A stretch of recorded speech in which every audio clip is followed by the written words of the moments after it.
This is the topic for today. What is the difference between a Babaláwo and a godparent in the Ifa tradition? What are the expectations of these roles?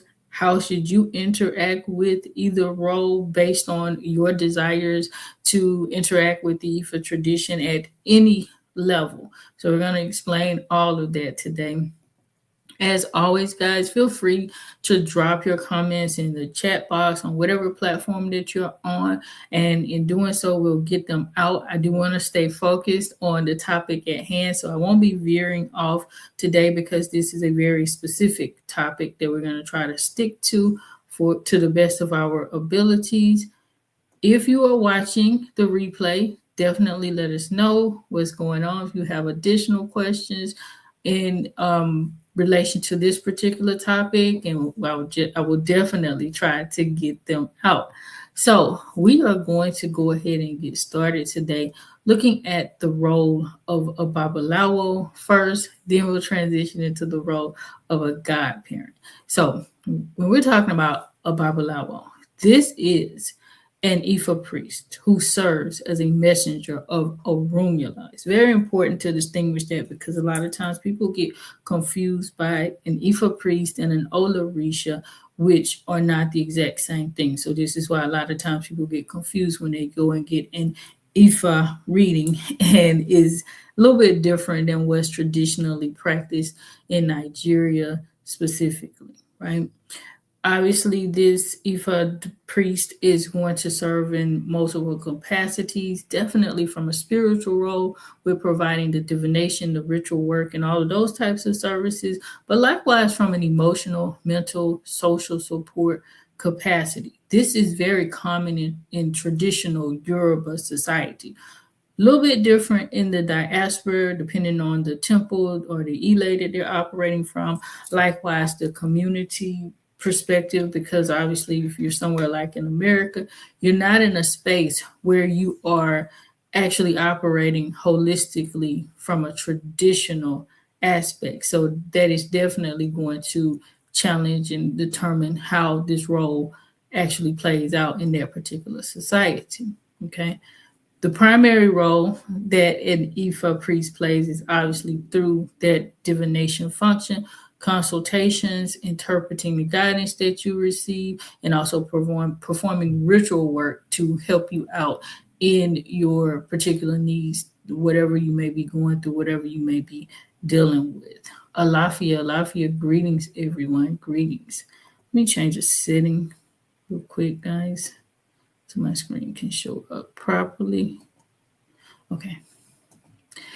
All right. And so aside from the divination function itself, I was asked what other functions does a Babaláwo perform, or what other types of functions can you expect from an Ifa priest when you're working with one? So obviously they are going to perform the rituals, the sacrifices that come through an Ifa reading. And this is in traditional Isheshe practice. Now I've heard from other people that they may do their own ritual work, and it's perfectly fine if you're working with those traditions. But in Isheshe practice, the Ifa priest actually performs this particular function. Even so, the Ifa priest actually has like somebody else do their own ritual work. They don't do their own ritual work in Nigeria and related practices because they operate from a communal order, and they want to make sure things are done properly without bias and things like that. So they don't even do their own readings. They'll get somebody else to do their reading, usually their Babaláwo, to do their reading. And also the dynamics, many of the dynamics that I'm discussing today applies to an Ianifa. However, this conversation is not about Ianifas specifically because there are variations to the role and functions of Ianifas and Babalawos in Nigeria, but also definitely outside of Nigeria. And so I'm not getting into the functionality of an Ianifa here. Let me take a few comments. Greetings. What is it? The Jace clan? Greetings to Jace clan. Greetings. Who is this? Gil Prince 7844. Greetings, welcome. Thank you, everybody, for joining us on every platform. I appreciate you being here. Okay. Other things that a Babaláwo or a Babaláwo rather would do, because I don't want to default back and forth between the two gender roles, is consecration, preparation of Ifa icons, those shrines, those ritual tools. Again, in Isheshe, this is something that an Ifa priest does. I know sometimes in the diaspora, people put together their own shrines, their own altars, and things like that, but that is not traditional Isheshe practice. They also obviously give instructions. They should give instructions and guidelines for handling, caring for those pots and any type of obligations that you have related to them. Guys, if somebody gives you an Ifa pot or an icon, please make sure that they also provide you with instructions for using it and also are available for answering questions, because this is something that I do get questions about quite a lot. Just in general, people asking me about different things related to working with their icons, and they shouldn't be, because I didn't give them those particular icons. Anybody that we provide icons to, we absolutely provide them with thorough instructions and information about those icons, and we're absolutely here to help them out as they go along that journey at any point. However, if you didn't get it from me or somebody else, like whoever you got it from, that's who you should be going to for instructions. They should provide those from the door, but if that's not their process, that's fine. If you go to them and you ask them thereafter, and then they provide instructions, but if they never provide instructions, then that is not a good thing. Absolutely, if they don't provide you with instructions and you ask them and they're just not getting back to you, then you can go to someone else. But still, there should be a more formal process, not just hitting somebody up in the DMs and saying, "Can you teach me how to use this?" Like, we personally have a mentorship program for situations like that, because unfortunately that does happen for people. So, if you do need those mentorship services to help you to work with a specific icon or pot, we're more than willing to help you through that avenue, but not just DMing and saying, "Can you teach me how to use this pot or icon?" And that being said, if you never received one before, any type of sacred vessel, ask those questions beforehand. What comes with it? Am I going to, are you going to teach me how to use it? You're going to provide me with instructions. How does that process work for getting instructions? Are you going to be available for questions? Things like that. Obviously, it doesn't guarantee that they are going to do what they say that they are going to do, but you still should try to vet the process as much as possible, because that does happen. Let's see. An Ifa priest also performs specialized ceremonies beyond those normal ritual obligations, the sacrifices, things like that. There are other specialized ceremonies that occur within the tradition that an Ifa priest may oversee or do it directly themselves.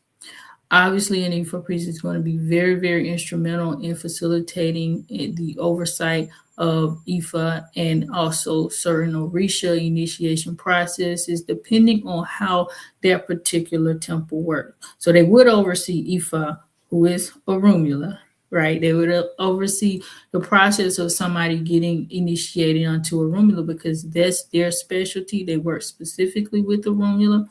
Likewise, they may oversee the process of you getting initiated onto other Orishas if you are working with their particular temple. So if your head Orisha is other than Orunmila, which definitely happens, they can still initiate you and take you through that process, and they can facilitate that process.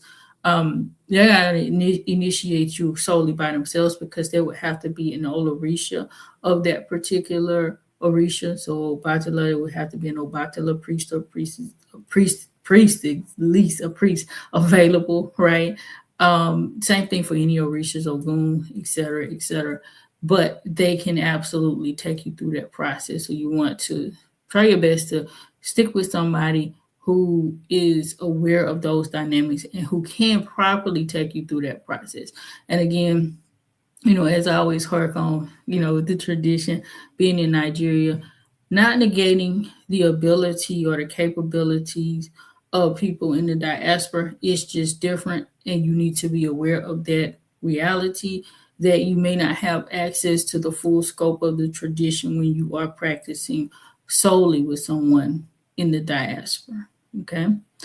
Got a few people who have joined. Greetings, greetings, greetings, Lance. Thank you for joining. Good to see you. Asaju, welcome, welcome, welcome. Greetings. Always great to see you. You're saying, Lance, this is very frustrating. When I first started my journey, I would not be providing instructions on how to work things properly. I would just pay for things and be given, didn't realize it later.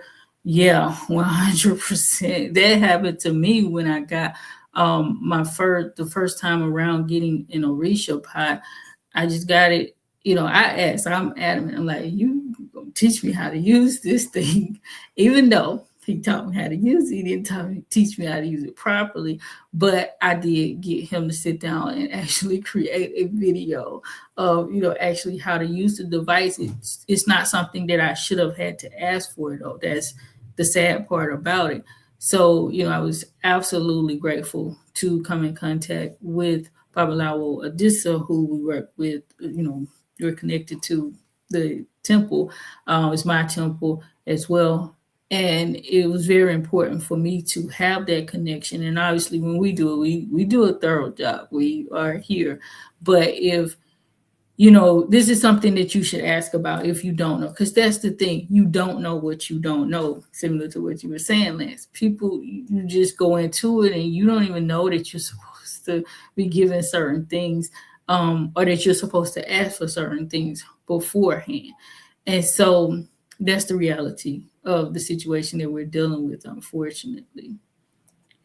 You're saying, yep, all good now, though, because we can help others mitigate these challenges we face. Absolutely. Yes. This is why I'm so adamant about the work that I do, because I'm like, it shouldn't be like this. It doesn't have to be like this.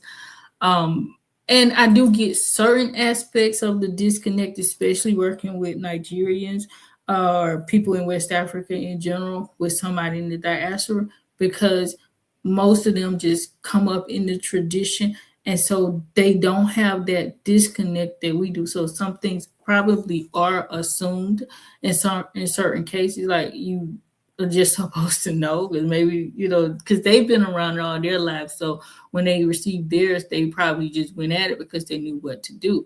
But we don't have that cultural orientation, right? And then even so, like, it's situations where people who, even though they didn't give it to them beforehand, even after they've asked their Babaláwo or what have you for it, they still didn't receive it. And in those cases, that is negligence on the part of the Babaláwo or Yanifa, depending on who the person is working with. And it was not good in either situation, but it's understandable in the first instance where they don't know that you don't know, right? So going to the next question. What distinguishes the point at which an Omo Awo formally becomes recognized as a Babaláwo? So herein I was asked this question. It was basically leaning towards the process, which is a great question about the tradition. So an Omo Awo will be considered a student of an Awo, somebody that is being trained by a full-blown Babaláwo, right? So in the tradition, you have the word Awo and Omo Awo. Awo is just the truncated or shorthand version of the word Babaláwo. It means mysteries. A lot of times in the diaspora, people refer to their Ifá priest as their Baba. They say Baba, which is not wrong. It's just not standard practice in Nigeria, because the word Baba in Nigeria refers to someone's dad. So they don't use that terminology specifically for an Ifá priest. If you walk around just saying Baba, it will usually refer to your biological father or a guardian who served in that particular capacity. Whereas Awo, it's just a shortened way of saying Babaláwo instead of saying, that full word all the time. And Omo can be translated into the word, typically in Yoruba culture, as child of. However, in the tradition, it would be child of, trainee, apprentice, student, things like that. So anybody who is under the tutelage of someone else. Sorry for the long explanation, but I get that question quite a bit as far as the difference in those particular terms. So it's not wrong if you want to call the individual Baba, but it's just not traditional Yoruba practice, right? So anyhow, how does someone become a Babalawo? It does not happen as soon as you get initiated. That's another huge misconception in the diaspora. A lot of that I think is based off of the Lukumi and Santeria traditions where that does happen, right? I think somebody is just automatically deemed to be a priest or a priestess as soon as they get initiated. That is not the case in the tradition. This requires years of study and training under a Babalawo. Usually it's going to be someone at the higher level. So maybe an Olowo or an Araba or something like that, right?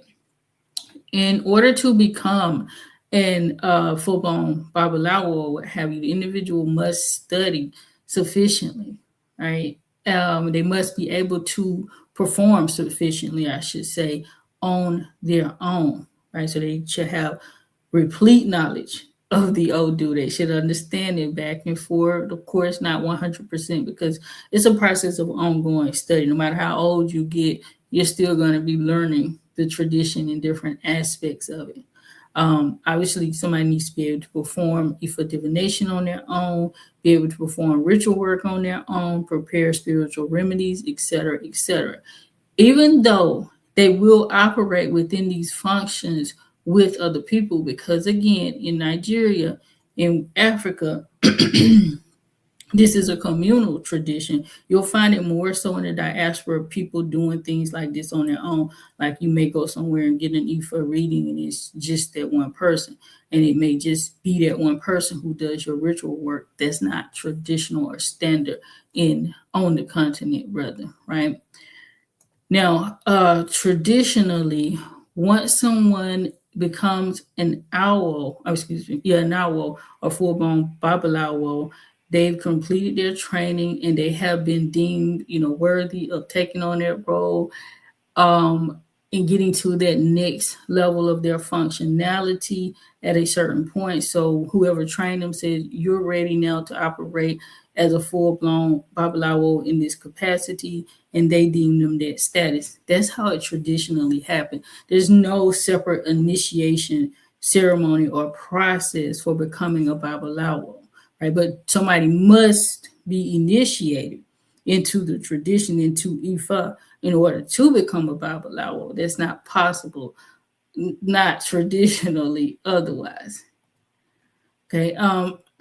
In today's world, though, it is very common for them to have celebrations, just kind of recognizing that transition from one space to another, but it's pretty much just a celebration. It is not an Ifa-based ceremony where you're going to be doing a lot of sacrifices and offerings and things like that, unless you just want to, but it's not like a requirement. But usually it's more so like a party, just we're honoring or acknowledging that this person has crossed that particular threshold, right?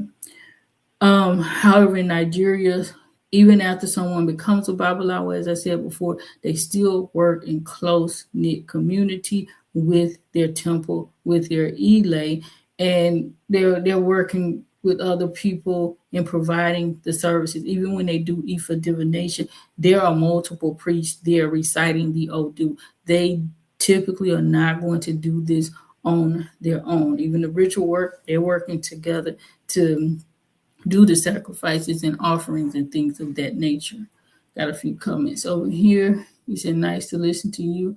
I'm initiating into the Afro-Cuban. Thank you. Thank you for joining. Yes, and there's so many different discrepancies. So that's why I keep qualifying Isheshe, Nigeria, because I know that people have different experiences. And I'm not trying to negate either experience. It's just that they are different, and we need to be aware of it because that's where I know a lot of the confusion comes from. Another question along the same lane was, what are the prerequisites before becoming an Araba? So an Araba is that pretty much highest level or the highest tier of an Ifa priest. So it's an elder, somebody who has spent many, many years of time in the community, working at the level of a Babaláwo. They potentially were an Olawo as well, but they don't have to be. And they pretty much preside over an entire township or a city. And Olawo presides over a community. It's not necessary to become an Olawo before you become an Araba, but it is common practice that it is done, just kind of a tiered process, but again, not necessary, right? So in order to become an Araba, this person is pretty much selected by the elders in the community. They're formally acknowledged through that particular process. And there is different criteria in each community or each township where they would determine who is going to serve in that capacity, because this is the highest priest role in that particular city or region. So this is a chieftaincy, even so. So it's not something that just, you can just choose to be. It's something that you have to be chosen for in traditional culture. And it's going to come with, obviously, you having a really strong, replete knowledge of the tradition, and you having served the community in a high level capacity with moral integrity, walking in Iwo Pele, all of those things. It's not just one thing. However, there is no formal initiation process for this as well. Once you become initiated into Orunmila, into the mysteries of Ifa, that is the starting point. That's where you begin to do your training and then come up in the ranks or what have you of the particular tradition, okay? So you don't have that process going on as far as initiation, but you will definitely have a celebration at the communal level, even so the township level, for when somebody becomes an Araba, because this is a major communal event. It doesn't just impact that person in their own life, it impacts the entire city or town. Now, excuse me, guys. Usually, a person who becomes an Araba is not going to function anymore at the tier of a Babaláwo as far as like doing the day-to-day duties, even so Ifa divination on a regular basis, ritual work, etc., etc. That individual at that point is usually much more older, for one, so they're an elder in the community, and they're normally just going to preside over the high-level events and things like that. They preside over the Babalawos, they teach, they train. They become more so like a medical profession, a medical director, or a medical chief or something like that, if you want to think about it in terms of the healthcare industry, because they are absolutely doctors, and hats off to them. To me, I give them much more credibility than westernized doctors, because they serve the community as a whole at every level holistically, not even just from a healthcare perspective. But if you think about the progression of a medical doctor, somebody who serves in a functional role, to start off with, they're learning their craft. And then over time, as they gain experience and knowledge, then they can serve in higher capacities. They get leadership roles, and they may serve as a director over a facility, or they may even serve as like a chief medical officer or something like that. And you can think more so of an Araba as like a chief medical officer, somebody who absolutely can go in with precision, perform the functional aspects of their role. But at that level, they don't do so anymore. They serve more so in an administrative capacity, overseeing other people and ensuring the work gets done the way it needs to get done. Okay. You're saying the study part is no joke. I tell people this journey is like becoming a doctor, going through undergraduate medical school residency. Takes years to develop expertise and competency. And he said, yes. It's so funny because I just said that. I didn't even see the comment. I'm just now coming to it, but you are 100% correct. We are in sync with that. So absolutely, that is the process. It's more intense, even so, as I said before, because you're not just helping people in one aspect. The Babaláwo helps people with every aspect of their life, no matter what you come to them for. They are going to provide you with an understanding of what's going on and a remedy or solution of how to overcome your challenge. They serve as not only the doctor but also the pharmacist, right? We separate those roles in Western society. The doctor that diagnoses, the pharmacists who compounds and things like that. They don't compound every day. They compound certain things in the facility, but they absolutely compound in laboratories and get those things out in the form of pills and tinctures and lotions or what have you, medications, etc. But the Babaláwo does all of that, right? They diagnose and prescribe, and they create the prescriptions customized specifically for you. It's a lot. It's a huge role. And then two, they also serve in a legal capacity because they can preside over things at the communal level. It's changed a lot, of course, from the way it used to be in traditional society, but still in local areas of Nigeria, you will see an Araba in that capacity. Is, even so, Babaláwo, certain Babalawos and Olawos serving as a form of a judge in certain situations, especially in local jurisdiction disputes and things like that, depending on the nature of it. So there's a lot that absolutely goes on. You're saying, how long does it take to become a Babalawo? That's a good question. So it's not like a specific amount of time. Typically, it's going to be years of study. This could look like 4 to 5 years of study or more. It could be less, obviously. It really depends on the person who is training and how intense they are going into their role of training. So just depends on once you mastered it, at what stage are you at that particular point. You're saying it takes about 20 years, and even so, after you have to be a lifelong student of Ifa. So no, it doesn't require 20 years of study or experience to become a Babalawo, but definitely it takes a lifetime to become a truly competent Babalawo, because even at the end of your life, you still won't know all of the mysteries and the understanding of the tradition, but it does not take 20 years. Again, it just depends on the person, the individual, right? The more study you put into it, if you're like full-time dedicating your life to the study of Ifa and practicing and things like that, then obviously it could be much quicker for you, depending on your capacity to grasp information. So it's just so many different aspects of that reality. Greetings, my dear. I'm happy that you're here as well. I thought I saw you on Instagram. I do. I see you on Instagram. Are you on both platforms at once?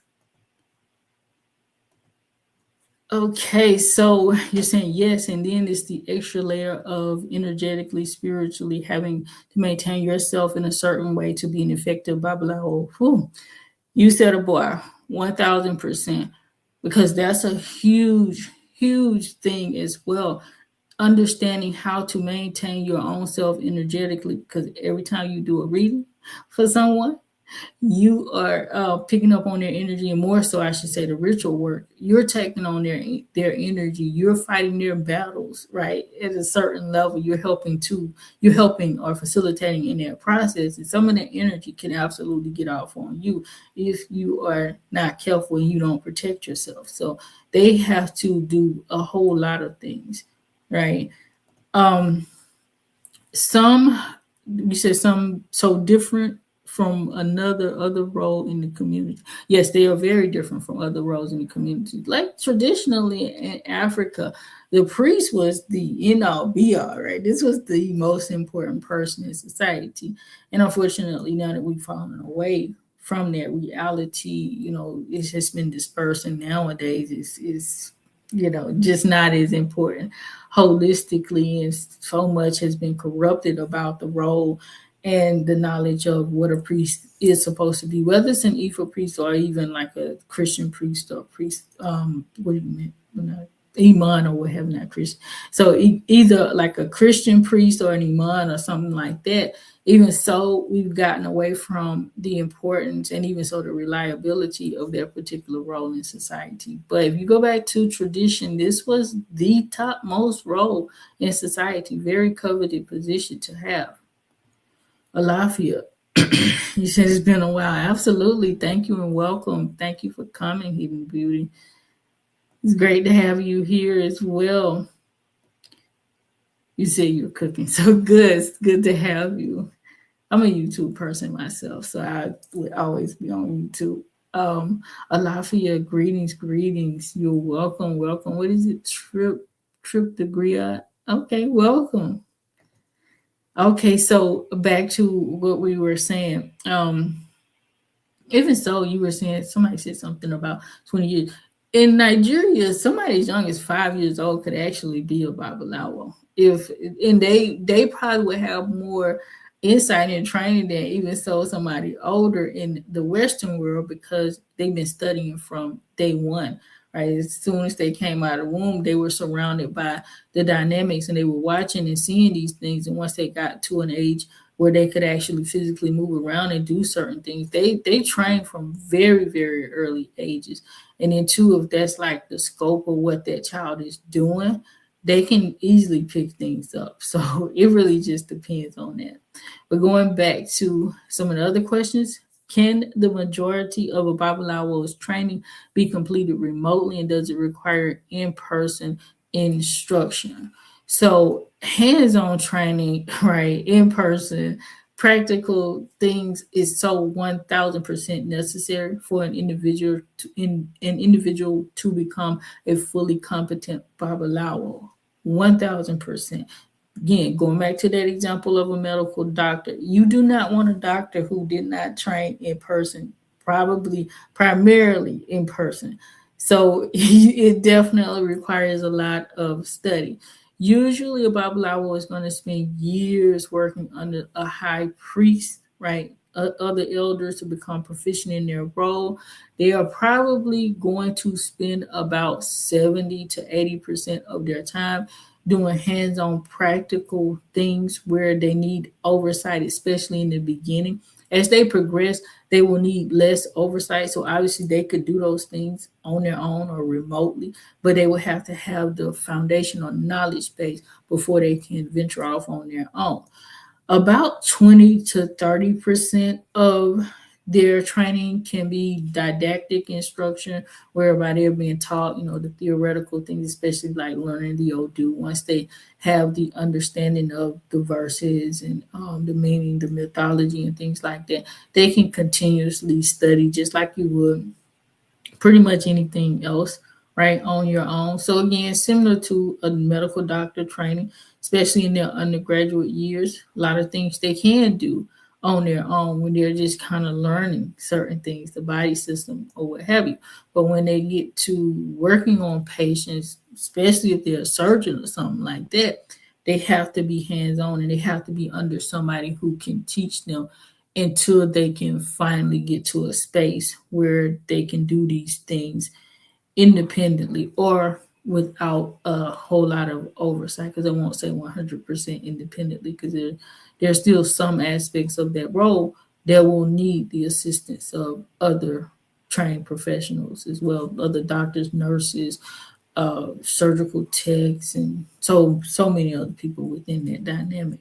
So definitely, it is going to take primarily hands-on training, especially in the early phases of a person training when it comes to the practical aspects of it. Another question that you guys send me: is a Babalawo responsible for ongoing mentorship or only specific services? So at this point, we're talking about the role of a Babalawo. We haven't got to the role of a godparent, which I am going to get to shortly. But a Babalawo is responsible for the services that they explicitly agree upon. So once you pay for something like a reading, you enter into a contract to get their reading feedback, so forth and so on. And then if you decide to do the ritual work, you're going to pay for that as well. And again, that's another contract. They're responsible for that particular scope of the work, not ongoing continuous mentorship and advisement. Now, it depends on the nature of your connection. And it depends on the Babaláwo in general, whether he is willing to give you more details and more information and just kind of help you out with certain questions that you have. But in general, I would say don't expect like an ongoing, especially unpaid mentorship relationship with someone, because the reality is that most of them just don't have time to spend, hours on end talking to individual people because they're busy working. So, even when they answer those questions for you, definitely be grateful and be thankful and appreciative of them. But don't expect that just because you get a reading or ritual work through someone, then they're obligated to just answer your questions on end continuously. With working with the Babaláwo for divination ritual services doesn't automatically establish a permanent or lifelong relationship with them either. Because I got that question so many times. Like, absolutely not. Like, no matter how long you've been working with the Babaláwo, once you have not initiated under that person, you are not obligated to them as far as staying there with them, and they are not obligated to you, especially from a mentorship role, unless again you enter some type of agreement where you're actually paying for mentorship. That changes at the level of initiation, and we're going to get to that shortly. Okay. Same thing here. Does receiving divination from a Babaláwo create an obligation of loyalty? Absolutely not. There's no binding obligation. If you get a reading from somebody one time or even a few times and you decide you don't want to stay there, you do not have to stay there. You can move on, okay? That is a one time or even so one off situation. You can move along to the next. That being said, you want to be careful with that. And I'm going to get to that as well because I got to ask that a number of times, like working with multiple Babalawos or transitioning in between Babalawos. And I'm going to handle that in another question. Okay. Preparing icons. So that was another important question. Can a Babalawo prepare? Good to see.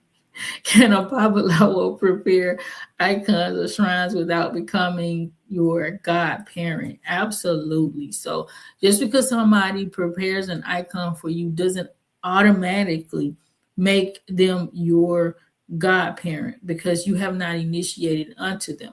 It is a very important step.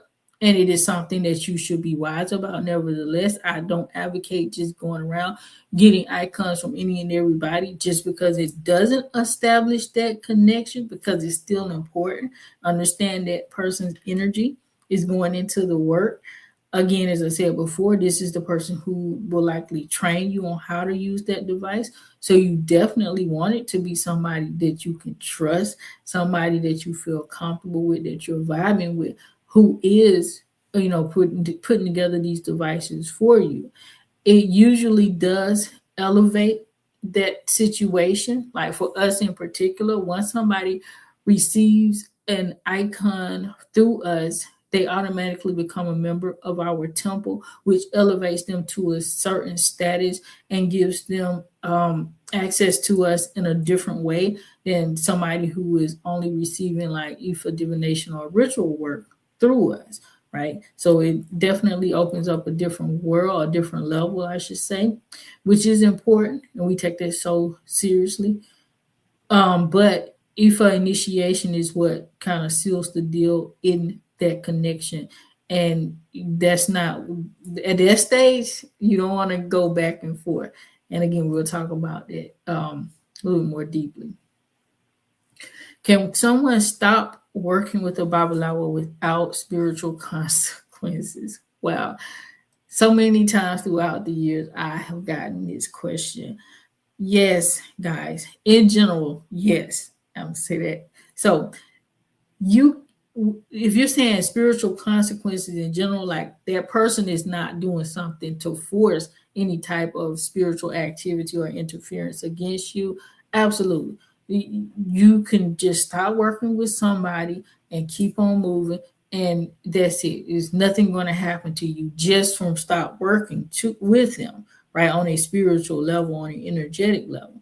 Now, obviously, that person can, and in some cases, we've seen it where they have done things negative against a person who stopped working with them. They can put certain types of spell work on them. But just naturally by itself, if you decide to start working with somebody, no, that's not going to happen. And unfortunately, there's a phenomenon where people are telling individuals this: if you start working with me or you start working with somebody else, then this negative situation is going to play out in your life, whatever it may be. Sometimes they threaten that, either that person or their family members is going to get sick or die or something like that. And that is not true. That's not going to happen just by itself. In order for something like that to happen, they will have to do some kind of negative, evil, foul spell work against you. And some people absolutely engage in that type of work.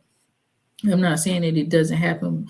If somebody is telling you something like that, then they're probably engaging in that type of work. So once you start working with them, they probably will put some type of spell work on you to keep you coming back to them, because that does happen, unfortunately. The role of a godparent. So now we're transitioning from Babaláwo on its own to the role of a godparent. So when we're talking about a godparent, we are talking about typically this is going to be someone serving in the capacity of a Babaláwo, who is a person's initiating priest. So that is the person who oversees their initiation process, takes them through all of the steps that they need to get through in order to be formally initiated, and then takes them through the educational training process thereafter so that they understand the initiation process itself. They understand their personal Odu, or their permanent Odu rather, so that they understand how to work with Ifá if that's the first time that they're receiving an Ifá pot. So many other things that go on in that particular experience, right? After that, their person is holistically, solely responsible for your Ifá readings, your Ifá ritual work, any type of guidance, long-term responsibilities for you once you get initiated. That's why it's so paramount to take your time and make sure that you're going on the right pathway, because this is not a connection that you want to enter into lightly whatsoever, okay? So again, someone officially becomes your godparent at the point of formal initiation into the tradition. And from that point forward, that connection is solidified and it doesn't change. Then the obligation absolutely kicks in. Another question I got related to this is it advisable for a Babaláwo and a godparent to be the same person, or are those roles better kept separate? Typically, they are going to be the same just by the very nature of it. So obviously you would progress into working with a Babaláwo, and through that experience, you would learn more about them. You realize, okay, I vibe with this person. I want to stay here. I want to work with them. And then you decide you want to initiate, through that particular individual. So in that case, and in most cases, they are going to be the same, one and the same person. However, there are certain situations where an individual may have a Babaláwo who serves as their godparent, and then have maybe one or two more Babalawos who don't, so others who did not initiate them, right? In such situation, obviously, it is ideal for the Babaláwo who serves as the godparent to know other Babalawos who are working with the individual. It's so ideal for that to happen, because you don't want a mismatch in people who are overseeing you. So you want to be very, very careful with that.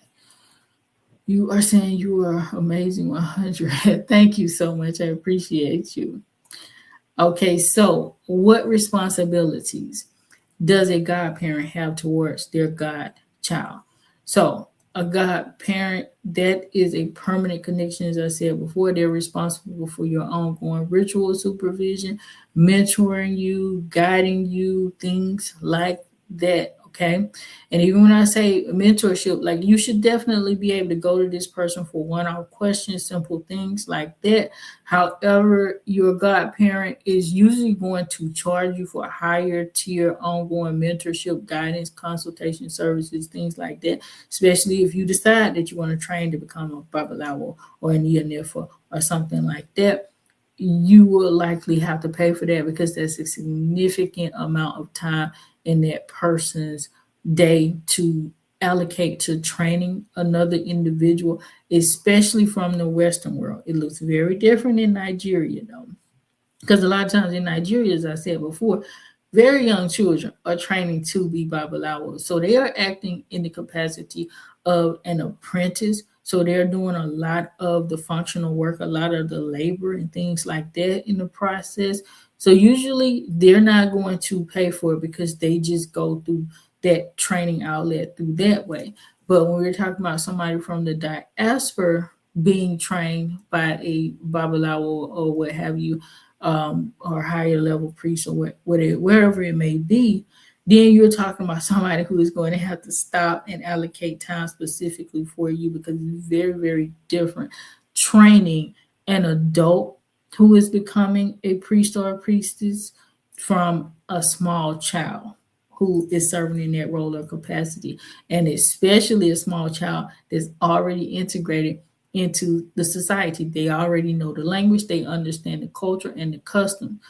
You got to understand, you have to learn the language even so to fully function in the role of a Babalawo. You will have to learn the Yoruba language because there's just certain things that can't even be translated properly, right? And there are certain things that must be said, certain incantations and so forth that must be said in the Yoruba language. So herein, like when somebody is training you in that capacity, you're pretty much asking them to train you at the level of becoming a medical doctor, even beyond, as I said before. So that's a whole nother ballgame. Even things that are not as high level or comprehensive as training for the role of a priest or a priestess, there are certain knowledge levels that you may desire where you want somebody to mentor you on an ongoing basis, and that again you probably are going to have to pay for. But also, one-off things, one-off questions, usually not. It just depends on that particular person. Again, if this is something that you're interested in, you want to have those conversations beforehand with those individuals. So, what responsibilities does a godchild have to their godparent?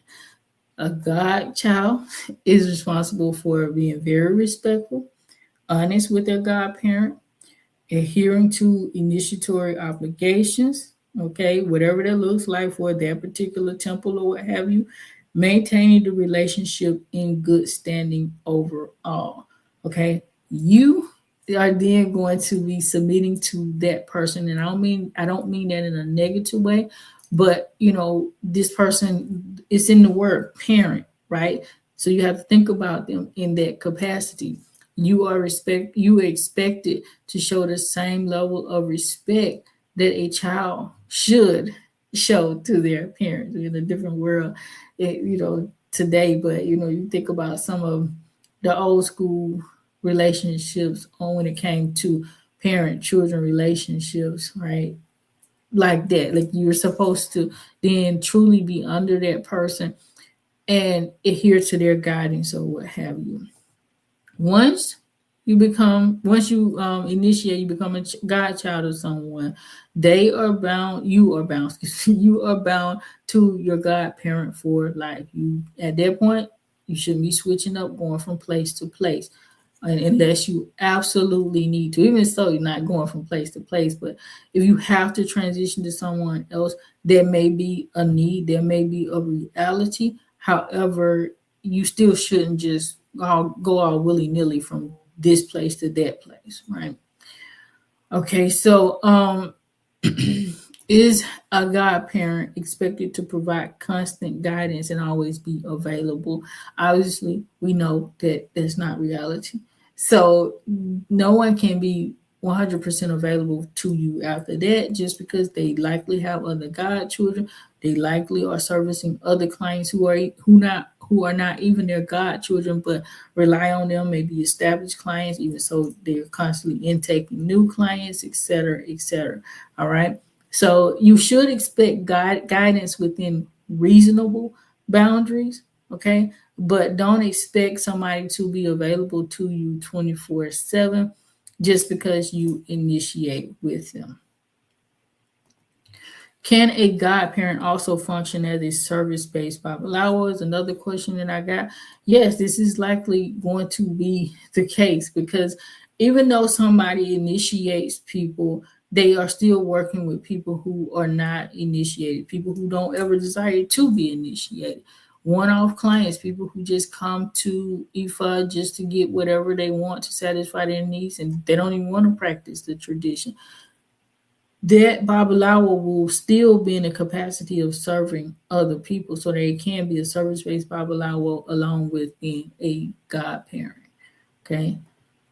Can someone have more than one godparent? So definitely it's possible for this to happen. Is it ideal? No. Is definitely the exception, not the standard, especially in Isheshe practice. Okay, but there are some exceptions, which can include, you initiating onto different lineages. So this is happening a lot with people in the diaspora. They may start off in Santeria, Lukumi, Palo, or another tradition like that. And they later on decided they want to join Isheshe because that happens a lot with people who start off in the tradition in the diaspora, and they may start practicing with one of the one of the Ifa derived traditions in the diaspora.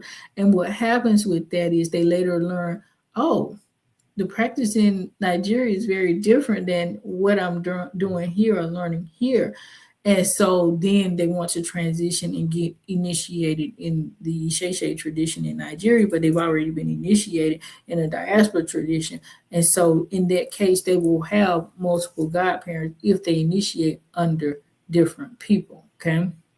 Another situation may be when their godparent is no longer available for whatever reason. It could be through death, sickness, it could be through the dissolution of the connection for whatever reason, all right? Or if there's any type of lineage requirements that necessitate that you have a different godparent. But again, that's the exception, not the rule, especially in traditional practice. Outside of these circumstances, having multiple godparents it can create a lot of problems, a lot of challenges and confusion, especially if they don't know about each other and they're telling you to do things that contradict each other, or they don't know about each other. You getting services from one and services from another one, and they don't know what's going on with your treatment. So be very, very careful about that. Okay. With your treatment, with your services, whatever is going on. Well, it is treatment of sort. It's a remedy. So yes. Loyalty, switching up, multiple relationships. Got so many questions within this dynamic. So one of the questions is it appropriate to work with more than one Babaláwo at the same time?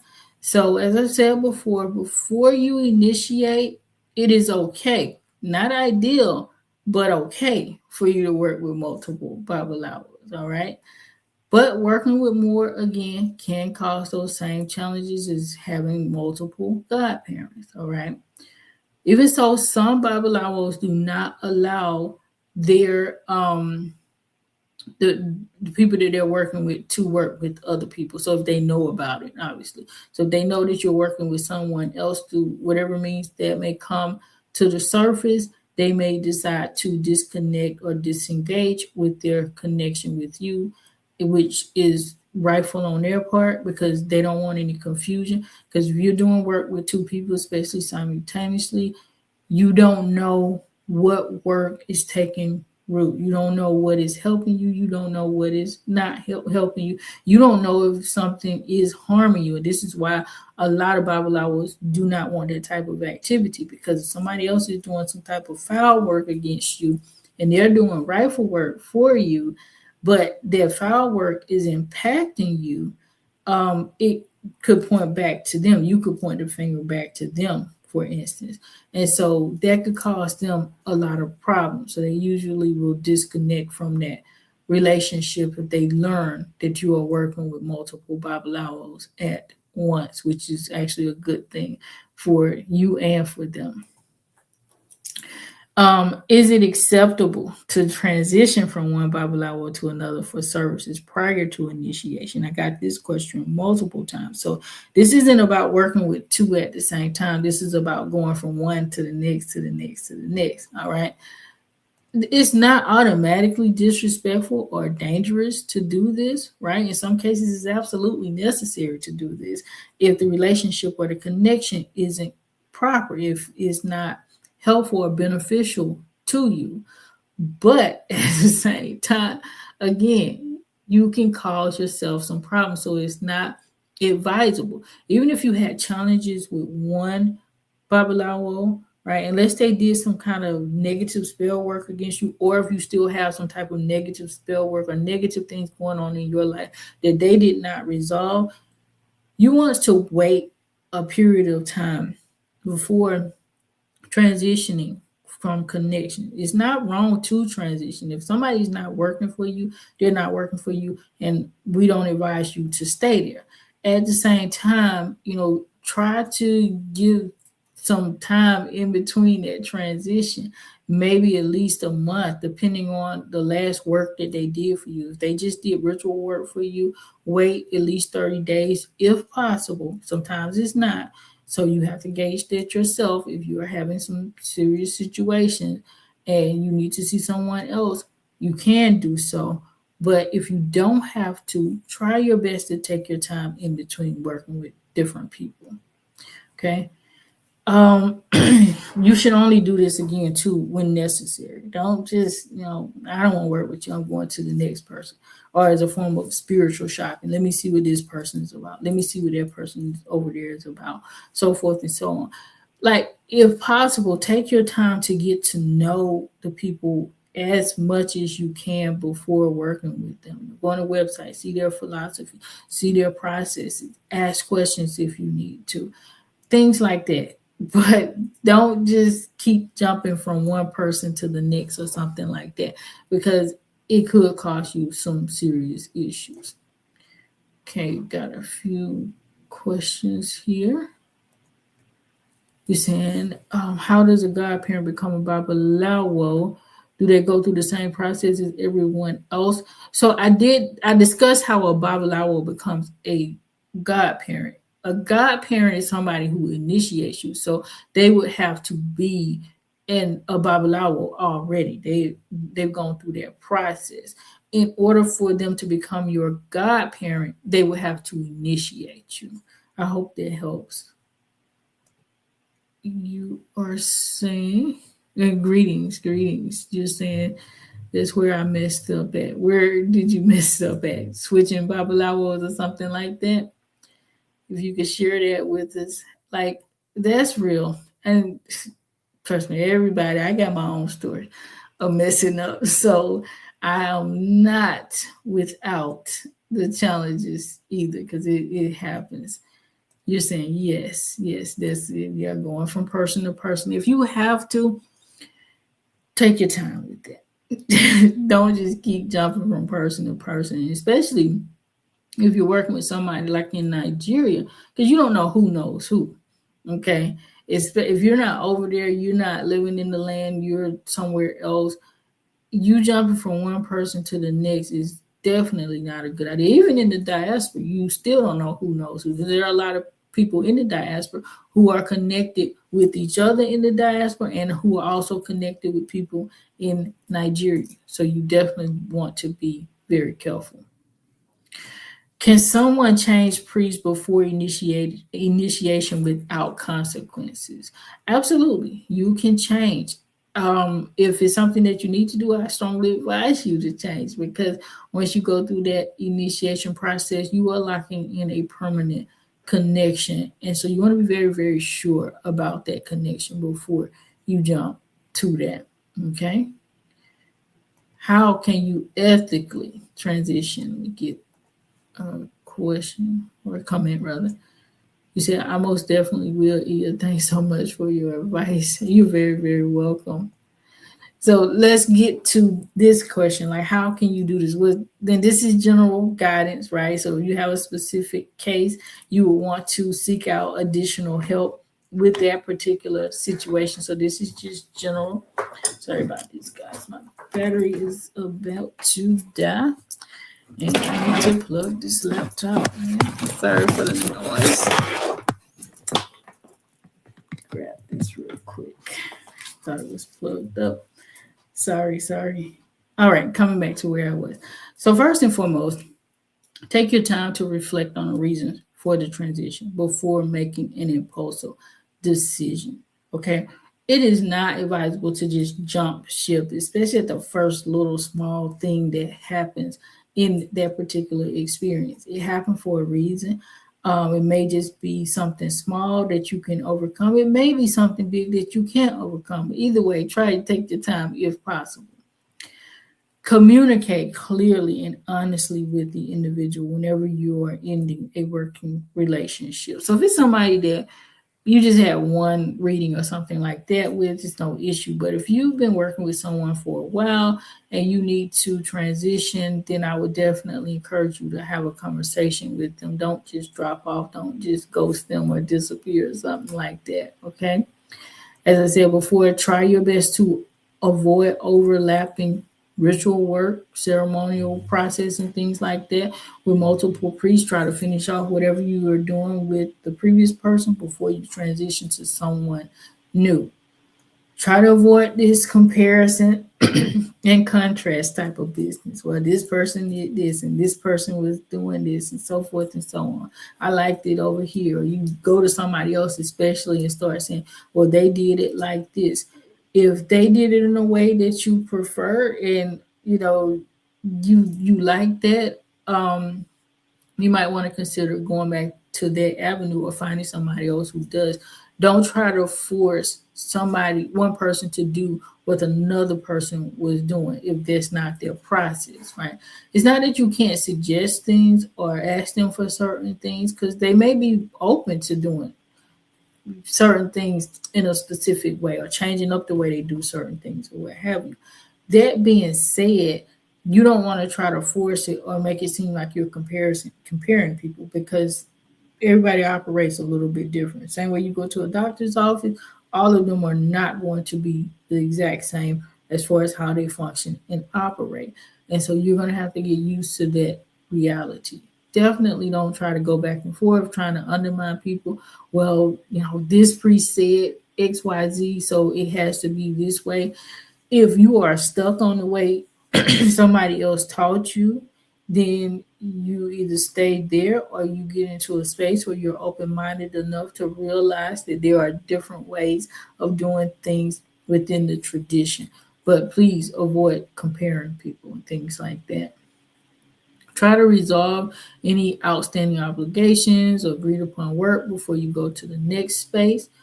Always be respectful in your language and your behavior, even when that relationship or that connection is no longer aligned. Again, those are just general tips. If you have a specific situation and you need more in-depth knowledge about that, you can definitely seek out our mentorship services, and we can help you to navigate that particular situation, because if it's something specialized and customized, that's the route that we handle those particular situations with. Payment, fees, financial expectations. This is a huge one, right? So, what services provided by a Babaláwo or a godparent should someone expect to pay for? So, yeah, your regular work. This tradition is very different than Christianity and other religions or what have you. Anything you get done in tradition, in the Ifa tradition rather, you are going to pay for it. divination readings, ritual work, ceremonies, icons, shrines, initiation processes, crochet, herbal medicine, any type of tools, lekis, charms, so forth, so on. You will have to pay for those devices because that costs that individual money. It is not in time and labor, especially individually, specifically for you. It is not like Christianity where you have somebody standing up from a pulpit and just preaching to everybody. They still get paid through tithes and offering, but it's different because you're not paying on customized service or service-based work or ritual tools in the same way that you would in the Ifa tradition. Okay. Another question I got, is it traditional to pay a godparent a monthly fee? Right. And I've been told by several people that their godparents, tell them that now you need to pay me a certain fee every month. There's no universal, definitely not a traditional requirement to pay a godparent a standing monthly fee just for maintaining the relationship with them. So just because somebody initiates you, you should not just be paying them money if they're not doing anything extra for you.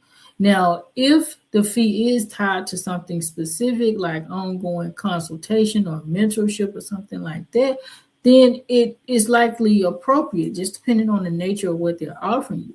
But if they're telling you that you just have to every month, for instance, give them $100 and they're not doing anything for you for that $100, you should absolutely question the nature of why they are telling you that and the nature of your relationship. But again, it also goes with you asking questions beforehand. Talk to them, ask them, what does that initiation process look like? What are the steps before and after? What do they do after that process? Do you have to pay anything extra, etc., after you get initiated? Definitely, you're gonna have to pay for any ritual work, as I said before, in any customized tools that you get, and pretty much everything that you get in Ifa is customized. But just paying somebody for nothing, that's not traditional practice. Are ongoing payments required to maintain spiritual protection? So no, not even with this. Spiritual protection is not contingent on like you just giving somebody money, right? If they're not doing any type of specific ritual work or agreed upon services, all right? In general, protection work should be connected to a specific service. Now, if they are providing you with a crochet or charms or lekis or something like that, or ceremonies or rituals that are connected to protection, absolutely, you should be paying for those. You did not. I don't think anybody would do that for you for free, because it's not even just about their labor at their point. It is resource intensive. So you will have to pay for the resources, if nothing else, even if they don't charge you for their labor, right? So in those cases, yes. But just in general, like, oh, you need to be spiritually protected and you just got to pay me a monthly fee for that, there's no such thing in the tradition for you to just pay them a monthly fee unless they're doing some protection work for you. And even that is highly suspect that you would need to pay for it on a monthly basis for you to be protected. I've not seen that personally. I'm not saying it doesn't exist, just haven't seen it. Now, let's go into boundaries, ethics, and abuse of authority. Okay, this unfortunately is happening too often, but you got an Ifa priest, a godparent, or what have you. They still have to maintain a high level of professionalism, a high level of integrity. They are responsible for walking in Igbo Pele. There's good character. All right, they should not be abusing their authority in any way, shape, or form. They should absolutely be transparent about their processes, about their fees, and all of those types of things. So again, I would suggest that you ask questions if the information is not publicly available. And I have to say that because we make a lot of information publicly available, though we still get questions, and I would usually redirect you guys whenever we do have that information there. But I do encourage, do your research, do your due diligence. Don't just send questions to people if the information is there. Do some study, right? And the more information that they have available to you, the better for you, so you can research those things on your own. And especially if it is in writing. So, if it comes back later on and they say or do something that is against their policies or their procedures, then you can hold them to task for that and say, what's going on? This is what this says, but this is what you're doing in this particular case. Let's see. You are asking, so when you receive your hand of Ifa, you receive your icon, right? Is it expensive to ship from Nigeria? So we talked about the hand of Ifa earlier, and this isn't specifically about this. This episode is more so about a Babaláwo or a godparent. But the hand of Ifa, it definitely should come with the icon. Hand of Ifa should come with the pot, the Akin, sacred Akin that have been blessed, and Ilekis, right? Expensive to ship from Nigeria.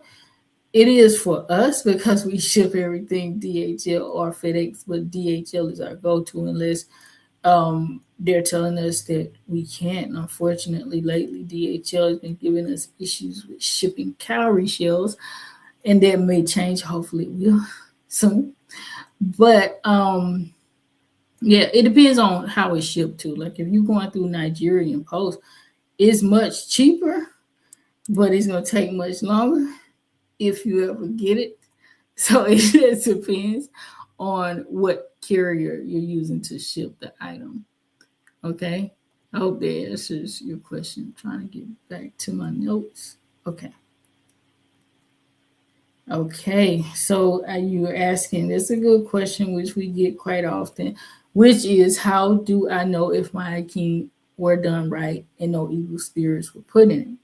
And here they're talking about the hand of Ifa for people who are not familiar with it. These are the sacred Akin, the little black things that come inside of the Ifa icon. I would say, first of all, see how you're feeling. Like I'm not going to tell you to just go and question it if you don't have a reason to. If you get it and you feel like something is off, you can absolutely go and check with another priest or priestess to see if it was properly consecrated. You can do that and check if there's no evil spirit. But first, see how you feel. Okay, the first one I got done, I would notice that when I went to it, I would feel so sleepy every time I would open it up. And that alerted me to like something is not right about this. And then I did get it checked in by a few people, so it wasn't even just one person. And yeah, it wasn't properly done. So that was my experience. But to answer your question straightforward, you can have it checked by other people. But again, don't have it checked just to have it checked. If you feel good about it, if you don't have a reason to check it, I wouldn't go around just testing people. Is it ever appropriate for a Babaláwo to pursue a romantic or a sexual relationship with a godchild? In general, those types of connections are not really appropriate because of the imbalance of power that is inherent within them. Okay. I don't encourage it, especially if, you're being told that you're supposed to be in a relationship with someone. Definitely don't encourage that. Because unfortunately, that happens sometimes where people are told, you must marry me. This is what Ifa said. And that is just so not true, because Ifa is never going to tell you that you must marry that specific Babaláwo. It may come up for a woman that she is supposed to marry a Babaláwo, but not that specific Babaláwo, right? And if the person who is giving you the reading is telling you that you need to marry them, if you feel like it's correct, if you feel like it's something that you actually want to pursue, I would strongly advise getting a second opinion from somebody not connected with their person to validate the truth in it. Otherwise, if you're not feeling that you want to go down that route, I advise you to run away from that person as quickly as possible, because that is unethical the way these things are being carried out. Okay. In rare cases where a legitimate partnership is actually in place, such as somebody marrying somebody, not just carrying on in a sexual relationship with somebody, it must be approached with transparency. Usually, you're going to have elders to oversee this process and make sure that it is legit. Okay. You want somebody else in there to validate, to verify that this is what the person is saying that it is. But I would be highly skeptical of somebody telling you that you must marry them in particular. If they say you must marry a Babaláwo, completely different scenario. But if they say that you must marry them, you need, I would just strongly advise you to walk away from that connection, because this is somebody who is seeking to manipulate you 9 times out of 10. You're saying I just had a deep spiritual realization and I fought it, but made me feel like giving away my king for some reason. Hey, you might want to check that. It might be your Ori telling you something. So you may want to look into that. Okay, what behaviors cross ethical or professional lines within the tradition? So, any type of coercion, somebody trying to force you to do something, somebody trying to manipulate you to do something, solicit you, especially financially or even romantically, exploit you in those areas. Threats, secrecy demands. Don't tell anybody, how much I charged you for this, or don't tell anybody I did this for you, so forth and so on, right? And there are times where you are not supposed to talk and tell certain things about your life that's different. But what I mean by secrecy demands in this context is they're telling you, they give you, for instance, a price for something, and then they tell you not to tell other people how much they charge you for it. Yeah, they're being manipulative. Something is going on there. Any type of fear based tactics, anytime somebody's coming to you saying, oh, if you don't do this right now, your family members are going to die, you're going to die, or you're going to be seriously hurt or injured or something like that, that is not part of traditional practice. It definitely can come out in a reading that your family or you are subjected to death or injury. That can happen. It does. But nobody should use that to instill fear in you. They give you the information and they keep moving. You are supposed to be left with your own agency to make a decision as to whether you want to do the ritual work to stop that phenomenon from occurring. Nobody should be like, if you don't do this right now, you're going to die. No, not those types of scenarios. That's not appropriate at all. Let's see. You're saying the sexual abuse manipulation thing is real. Unfortunately, it is. It definitely happens. 1000%. It's happening more and more. So much more. I've seen situations where people are even being taken away from.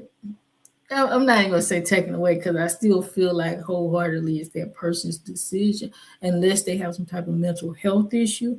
But I've seen scenarios online where a priest has told a female to leave her husband and marry him. She did and left the husband, or I don't know if they married, boyfriend, girlfriend, or what. But she left her mate and went and married the priest.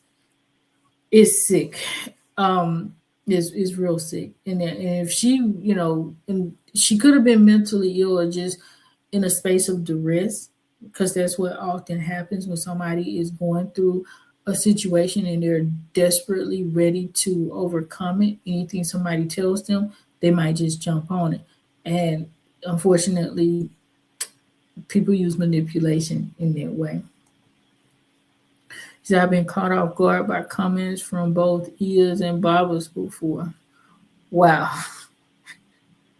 I don't know what those comments look like. We're going to have a deeper conversation about that. Yes, it happens. It absolutely happens. And it is disturbing, right? I'm laughing because of what he said, but it is absolutely disturbing that these things are going on for people to use these as relationship bait. And most of the time, it's not even about the romance, it's more likely about a green card. If it's coming from out of Nigeria, people are telling these things that, you need to do this. And a lot of times they're trying to get these connections in order to get a green card. I see you, Lance. We will definitely need to have that conversation later on. Okay. What should someone do if their boundaries are violated, right? So I'm going to advise that you prioritize your own personal safety. If you feel like you have been violated in any way, disengage from that situation as soon as you possibly can. Seek out counsel from a trusted elder or reputable practitioner if possible or if necessary. It may not be necessary that you go to somebody else right away, or you may be able to take your time depending on the nature of the violation. But if you do need to get help, try to go to someone as soon as you possibly can, because you don't want to stay in a connection like that. If you're feeling off, you're feeling like something isn't right, sit with yourself and make sure that you are listening to your aura, your intuition. All right. Always prioritize yourself. I already put that. Sorry. I put that twice by mistake. So yeah, you're prioritizing yourself in that situation, not them. Don't feel like you have to answer to somebody else. Also, I suggest documenting the interaction if possible for legal purposes if something comes up later on. Okay.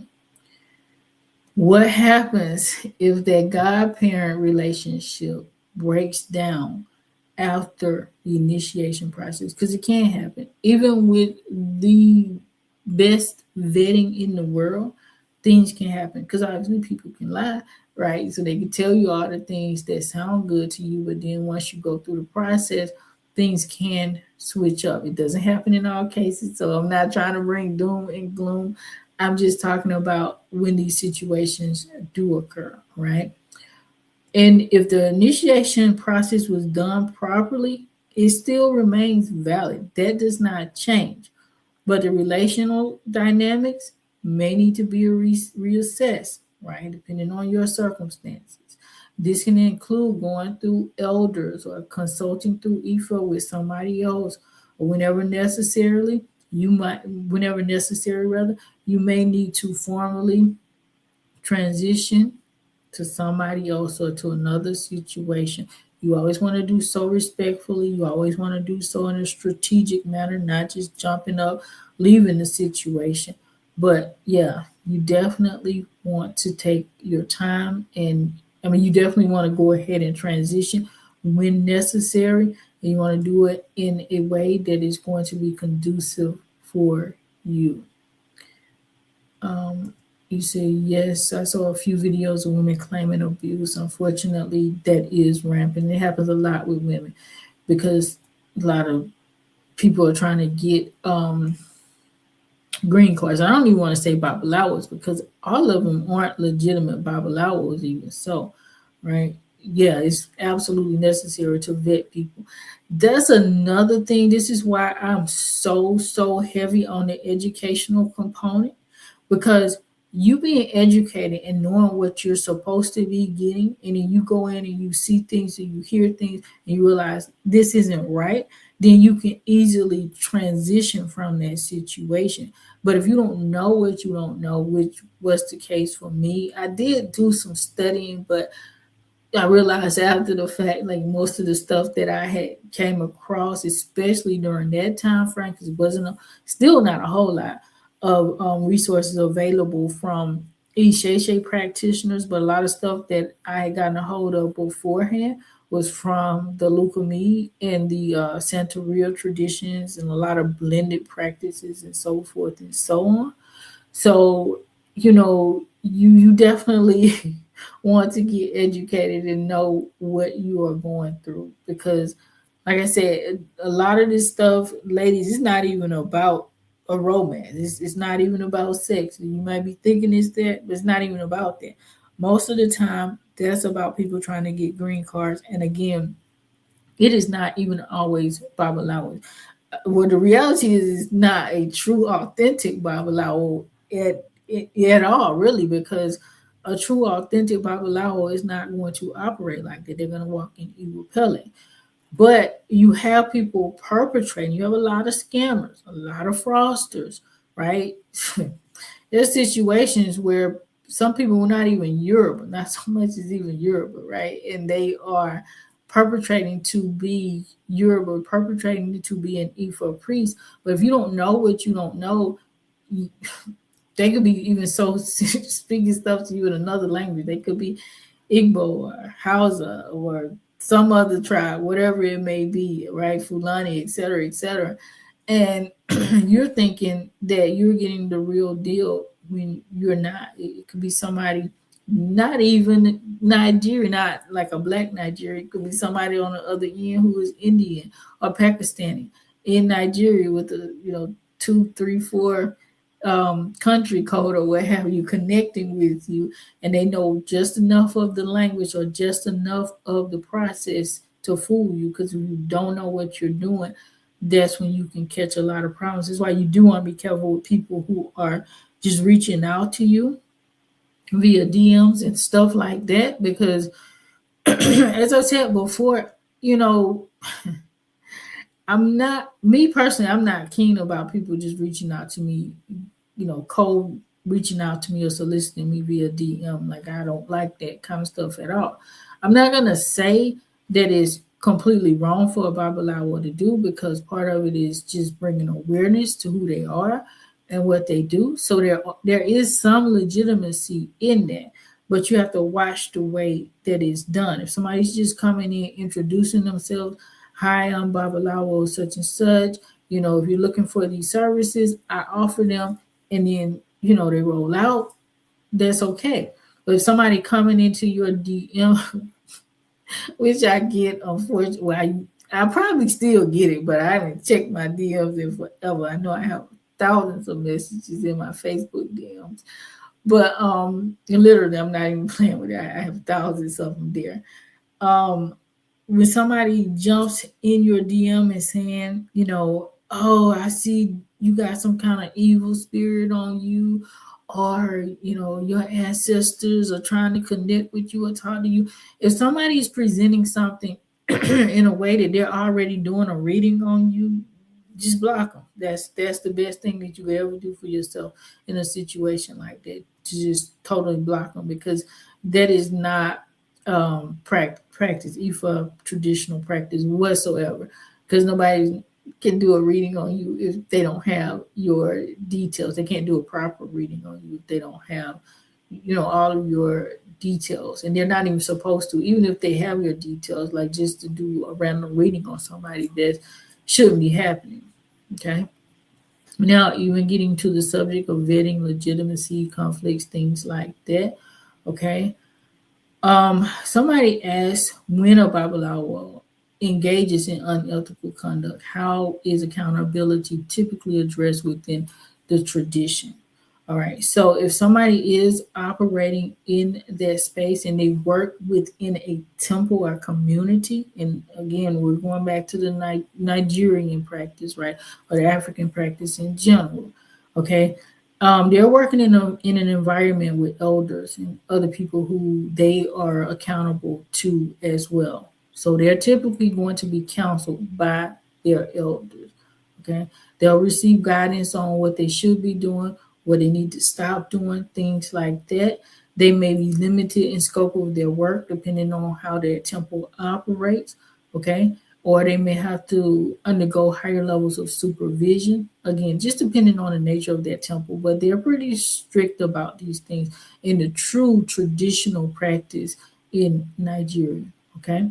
They may be restricted from certain functions, be restricted from public facing work, things like that, until they address their issues. In serious cases, elders can impose formal penalties, including suspending them from their duties altogether within that particular lineage. Okay. But like I said, these are all contingent on how that priest is operating. If the person is operating within a temple setting, particularly in Isheshe, you're going to find these dynamics carried out more so than in other environments. In the diaspora, unfortunately, people tend to operate more independently and disconnected from a formal temple. So, they can easily just keep going. They can keep doing whatever they do. But that being said, right, there may be some spiritual consequences that that person suffers that keeps them from working or operating within that capacity. All right. They may, if, especially if it's something taboo for them, they may suffer immediately or, fairly quickly. Or if they do something to the wrong person whose aura or their head comes back after that person for doing something to them, then they could suffer from that as well. And it may look like them getting really, really sick or even so passing away, transitioning, so that they can no longer function in the role in a Babaláwo, or for them to start having a lot of problems in their own life. It could be financial upheaval to where they're no longer able to do what they do, where their spiritual team comes and wreak havoc in their life. So it really just depends on the circumstances, because I've seen that as well, where priests were, I'm going to say priests lightly, where they were doing some corrupt things and it came back on them in that way to the point where they were no longer able to operate in the capacity they were formerly operating in. So definitely. Let's see, how long have I been practicing? It's a good question. I'm gonna say maybe about 7 years, but don't quote me on it. I would have to sit and go back to my calendar and things like that. But I don't know the exact time frame. 7 or 8 years, I'm gonna say. Alafia, Teddy, thank you for joining us. A long time, long time. Okay. So how can I tell if a priest, a Babaláwo, is legitimate? This is the question of the hour, right? So they should be able to present their lineage or their formal connection to you. So Sheshe, Lukumi, Santeria. I advise you guys, please ask these questions. If you're new or you're just starting off, that should be the first question that you ask a person. Where are you practicing from? And if you are new and you don't know the difference, Isheshe means tradition. That comes out of Nigeria. It comes out of West Africa, where the tradition has primarily remained intact. Lukumi, Santeria. Lukumi is practiced. That's the terminology they use for it in Cuba, right? I think they use Santeria in Cuba too, but other parts of the Caribbean, they use that terminology. And there's more. These are just the kind of top main three that you hear about most of the time, because they could be practicing something else too. The, Candomblé, the Palo, is so many other traditions out there that are very, very similar, that are Ifa derived, even so. Not even just similar, they were derived from traditional Ifa practice out of Nigeria. Ask that question first, because then you know what the orientation is. It's not to say that one is better than the other one holistically. It's what's best for you. For me, Isheshe was best for me because I knew I wanted tradition. I knew I wanted to go into the authentic practice. That being said, other forms may be great for you. They may be what you want depending on where you're coming from or what have you. So a priest also must have completed formal initiation rites, post-initiation training. As I said before, you do not come out of initiation and you're just a Babaláwo or Nifa.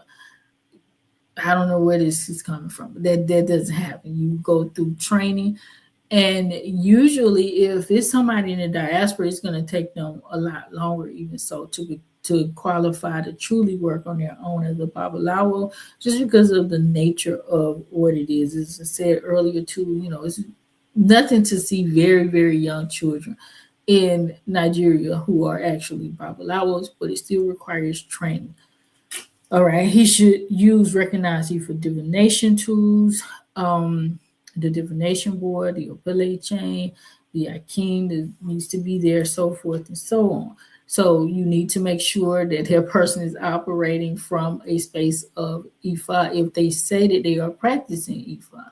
That being said, there are different forms of divination and different tools that are used in divination based on the Orisha in which the divination is being performed unto.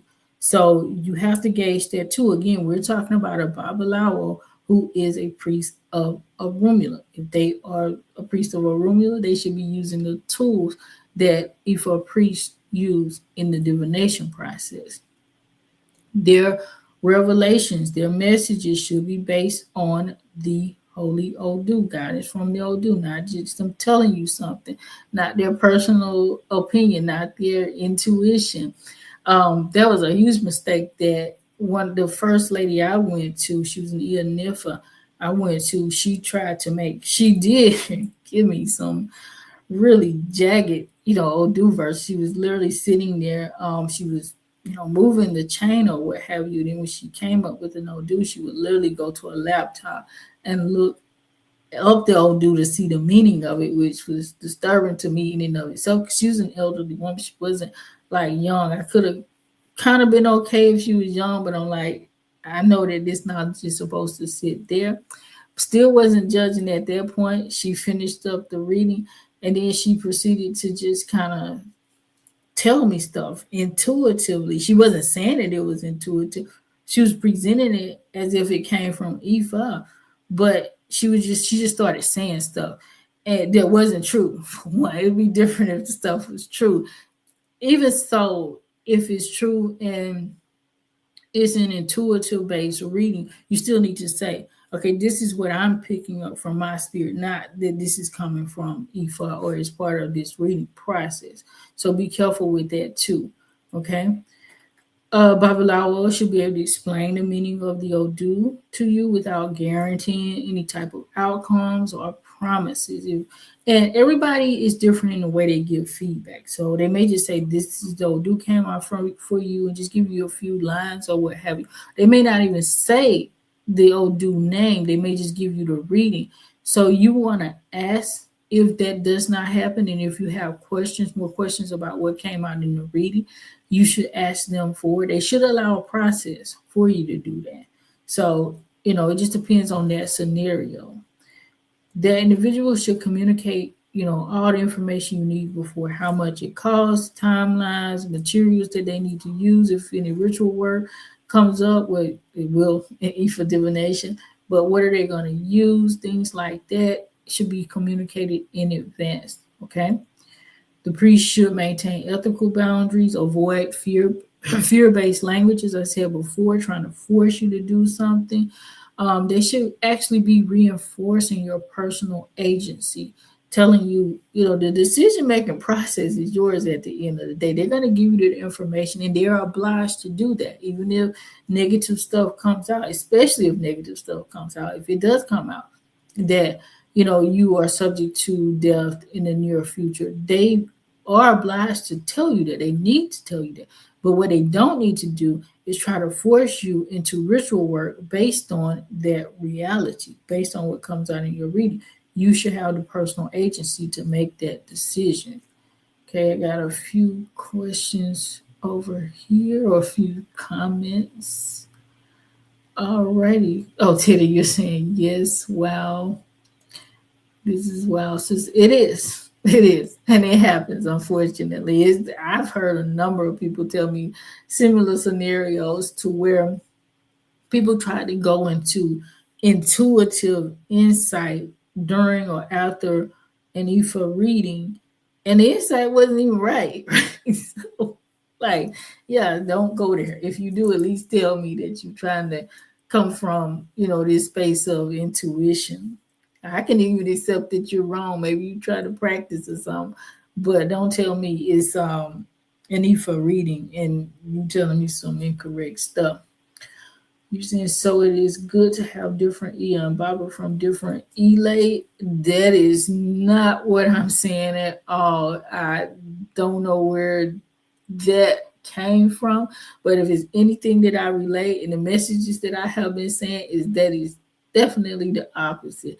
It is not really good to have Iyas and Babas from different Elays. You want to work with one Elay. If you're in a space where you're working with an Elay and you don't have trust for what's going on in their process, you likely should not be working with the people at the end of the day, right? And I get it, if you've been there for a long time, it may take some time to transition to where you can't just get up and walk away, especially if things were good at the beginning and then they start to transition somewhere, midway in between. I get it. It may not be easy to leave. But if you're working with multiple people, you should definitely be careful in that regard, and they should know about each other. Okay, so what question should I ask before choosing a Babaláwo or joining an Elay? So there are a number of questions that you should ask in relation to their lineage, to training, expectations, boundaries, financial practices, even so, long-term obligations, etc., etc. And so, in preparation for this episode today, I did create this guide that has 8, standard questions that every Ifá devotee should ask. This is baseline to just kind of give you guys an idea of what you should be looking for when we're talking about ethical Ifá practice, right? Working with integrity. So this is a practical guide to Isheshe integrity. You can download this absolutely free. Toolkit on my website. There's the address. On YouTube. You guys, unfortunately, on Instagram can't see it because let me see if I move this. If you can see it, then if it'll come off, because it's still taking time on Instagram. But you guys on YouTube or the other platforms, especially where you see me like in landscape view, that's the code there on the QR code. You can scan that. So if you're watching it live or if you're watching it after the fact, you can see it there. I moved the thing on Instagram. So, I guess if you're on Instagram right now, I don't know if you can scan it unless you have another phone. Either way, there it is. You can still just type in the address, and that's asanee44.com/product/8 questions Ifá devotee. I'll actually drop the link too on YouTube so that you can get it. It's on the website. You can search it on the website too. But I did create that guide for people so that you can ask, you can be more prepared in their process. And then you can also derive other questions based on what you want out of that experience, okay? You said, from my experience, I'm still in the beginning stages. If a person doesn't feel comfortable, you should move on. Your spirit will tell you if the person is right or have good intentions. Absolutely. And I'm going to get to this too as well when we talk about Orisha wisdom, because Ori is going to be prominent in these dynamics. And I'm going to talk a little bit too about how, some things you can do from an Ori alignment perspective to get yourself in a good space when it comes to these particular dynamics. Okay, so Odu wisdom. We're going to talk a little bit about the Odu and how it speaks on these particular dynamics. Pretty much every Odu speaks on it to a certain level, because every Odu is about character development and behavior and things like that, which any and every Babaláwo should be operating under, which is good character. But there are some that speak specifically to the dynamics that we've been talking about here. So Ogunda Meji speaks to the dangers of authority being exercised through force or coercion, intimidation, and things like that, right? So it speaks to not pushing people to do things. So a Babaláwo, just like anybody else, is required to adhere to these responsibilities. So this Odu warns that unchecked power leads to conflict, eventual downfall, excuse me, guys, emphasizing that leadership must be guided by discipline and accountability. You can't just do whatever that you want. You cannot force somebody into something. And again, Babalawos are expected to adhere to this just like anybody else. Iwori Meji addresses the nature of integrity, hidden intentions, right? The inevitability of somebody being exposed when they're doing corrupt things, when they're abusing their power. So this particular Odu is often cited to teach, to teach us, excuse me, to teach in the goodness, I don't know what was my throat today. This Odu is often cited to teach individuals who hold knowledge or authority are responsible for being transparent in whatever that they do. So you're not just able to go out there and do whatever you want. Too much whom is given, much is required. So you're not like just, oh, I'm a Babaláwo, I can do whatever I want to do because I have all this knowledge, this wisdom, and this ability to impact people's lives in any way I want to do. They have a strong level of responsibility to operate in integrity. Osameji focuses on the consequences of misleading guidance and speaking beyond a person's scope of authority. So they should not be, again, going back to that whole I'm gonna speak on my intuition type of thing, or even somebody trying to perpetrate an Ifa reading who has no idea what they're doing, because that happens as well too. They're just saying stuff, or they're not properly trained. Some of them aren't even Babalawos or Ianifas properly.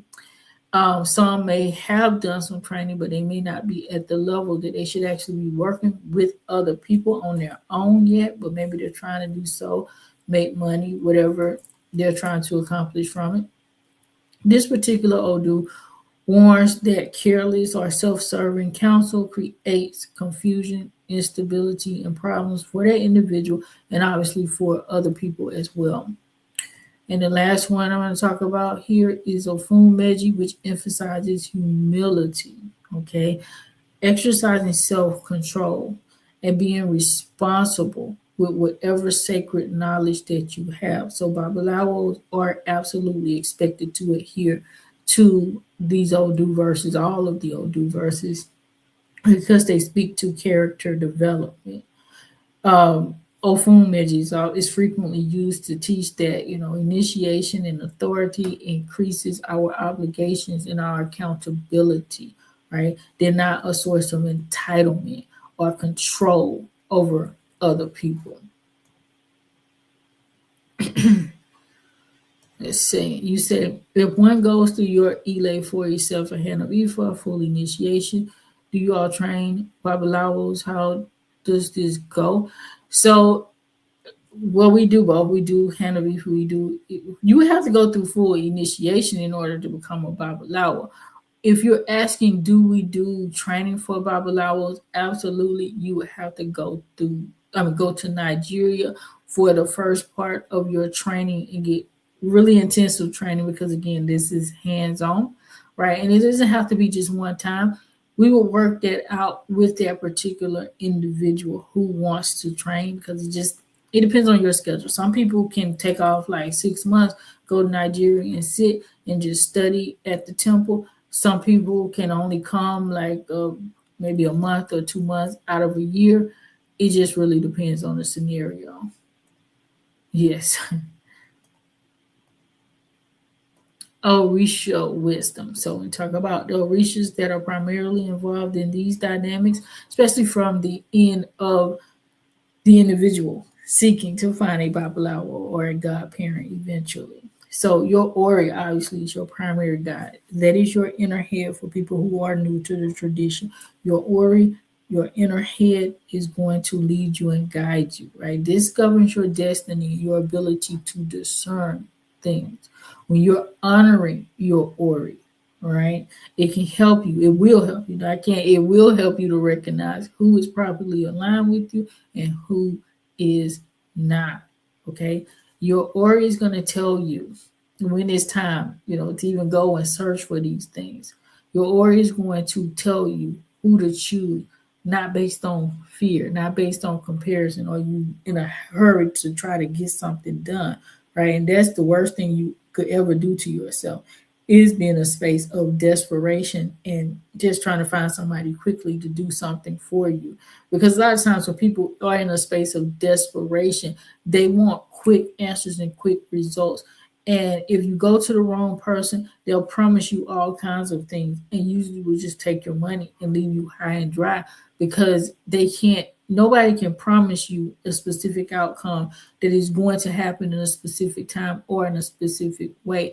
Everything is destiny oriented in the tradition. You're doing the sacrifices, you're taking a kosher, you're working with all of these tools in order to remove blockages, in order to balance out your energy so that your destiny can manifest at the time that it was designed to manifest. It's not about rushing things.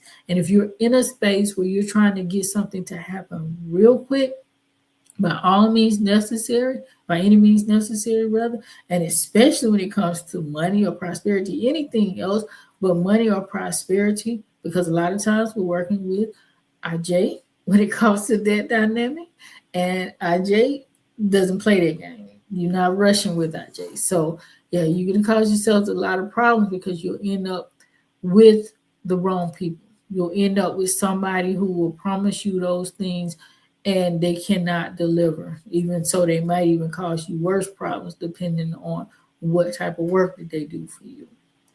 Egungun is also important. Those are your ancestors. As I always say, we're connected to our ancestral ori as well. You have your own personal ori, you have your ancestral ori. Both of them are important. They operate on a very, very similar level. It's just that your ori is your personal divinity. Your ancestral ori operates within your bloodline. That's that long-term ancient memory. Okay. So you need, therefore, you need to be working with your ancestors as well. It's going to help guide your choices, reveal certain patterns, warnings, protections that you need to stay in alignment so that you can make the right choices, guys.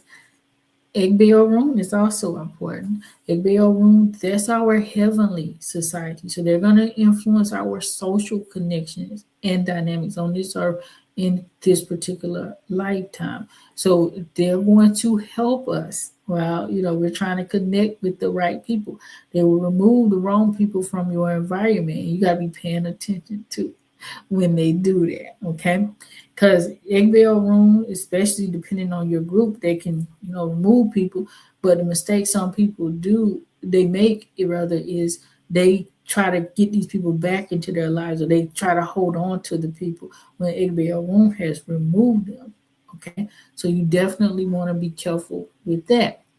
Now, I'm going to talk a little bit about, how do you get your ori aligned? Because I constantly get asked about ori alignment. So I decided to add this as just holistically part of each segment when appropriate. How do we look at ori alignment from whatever we're talking about within the live stream? So first thing I'm going to tell you is check your motives, right? Whenever you're seeking out guidance. All right. As I said before, when you're trying to find somebody to work within Ifa, first of all, why do you want somebody to work with? Are you trying to practice the tradition? Or are you trying to solve a problem or a challenge that you have in your daily life? Which is not wrong. I'm not saying not to go to Ifa to solve your problems. Just don't be in a rush or a haste to get it done, because when you get in that space of you, like, I got to get this money right now, I got to find a love right now, or even I got to get my health challenges resolved right away, you are likely going to run into somebody who's going to take advantage of that because they're going to see your vulnerability. Pray.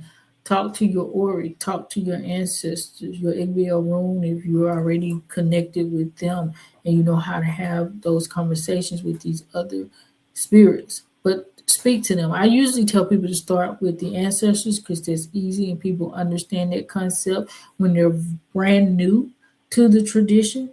But, go and speak to your ori, your inner head, and ask it to show you, the way. Ask it to remove the people that aren't supposed to be in your space. Because at the end of the day, even if you just talk to Ori is going to allow these other forces to work on your behalf, even if you don't know, you don't have the terminology for it. You tell your Ori, you know, remove the people that are not from my path, that are not for my path. And you know that work is gonna go to Igbeal room 9 times out of 10. It could be Ori's work, but it could be also Igbeal room or even your ancestors. Either way it goes, Ori's gonna reroute the work where it needs to go, and it's going to be done for you. But you got to be patient as well. Okay. Pay attention. I think this is what you were saying earlier, Teddy, which is so right. Pay attention to those signals. All right. If you're feeling tension around somebody, the vibe is off, you feel confused, frustrated, agitated, whatever it may be that is letting you know something is off. Some people literally feel a pain when something is off, but they don't know how to assess it. But this is actually a spiritual thing where they may just start to feel a pain in a certain part of their body when something is not right. But if they're not in tune with the reality that it is a spiritual signal, they may just ignore it. They may just think, oh, you know, I'm having health problems. But pay attention to things like that. How do you feel around the person? Do you feel tense? Do you feel relaxed? And it's not even so always about somebody being corrupt. It could just be that their person is not for you. They may not be able to feed you or help you in the way that you need to be helped. And they could be perfectly legitimate and doing the right things, but they just may not be aligned with your energy at that particular time in your life. Okay. Also, you know, take your time to reflect before you start making these commitments and things like that. Write things down, sit in contemplation. You know, you're not rushed when you start to evaluate somebody. If you can find information, videos, things like that are great, where you can kind of get an idea what their energy is like if you listen to them enough. Videos online, YouTube, places like this.